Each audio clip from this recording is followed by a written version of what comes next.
Scott, this is Sweepstakes. This is Henry Ford's first race car. He had already built the quadricycle in 1896, but this is where his engineering really hits the proof in the road. There was a race in Grosse Pointe in 1901. This guy named Alexander Winton of Winton Automobiles was supposed to be the winner. Henry Ford designed this car, and his innovation of using porcelain wrapped around the head of a spark plug to stop it from keeping falling, along with some really smart driving, and Spider Huff, who was hanging on here to hold the car down, he won the race. And so he won the race and garnered all this money and invested it in his first automobile company. And that began his actual progress in innovation in starting automobiles. So Scott, inside Henry Ford Museum, this is another jewel from the racing collection. This is Henry Ford's 999. So after 1901 with Sweepstakes he won, he wanted to develop another race car to go faster. And this car, he didn't drive. He was scared on the first one. So he hired Barney Oldfield, who was then a championship pro bicycle racer. He said, if you can race that in a velodrome, can't you race my car? So Barney moved from bicycle racing to this, and look what we have here. We don't have a steering wheel, we have a tiller to hold on to. It's a wood frame. It's taking out as most weight as possible. There's no pan underneath the engine. It's just to go down and just race fast. Well, look at the size of that flywheel up there. That's pretty... Oh yeah, wicked machine. well over 90 miles an hour.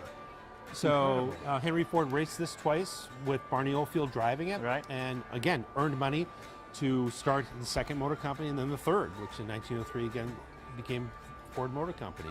So get this story. This is 2011, Daytona 500.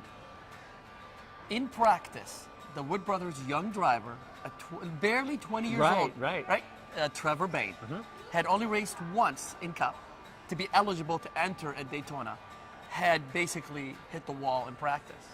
So here comes race day.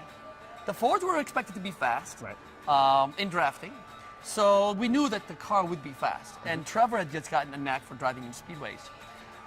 And sure enough, in those magical moments at the last final laps, he was actually pushing David Reagan into the lead. And what happened is David Reagan was ruled that he had moved lane right before the start-finish line. So David Reagan, who was in the lead, gets taken out, goes to the back of the line. Now you have Trevor Bayne effectively in the lead. Leading the race. And sure enough, the magical moment happened, and it was Ford's 600th win. It was Trevor Bayne, 20-year-old, first victory. And it was the Wood brothers' 98th victory. All so magical, and it all happened. And as you know, when you were there, it adds another dimension.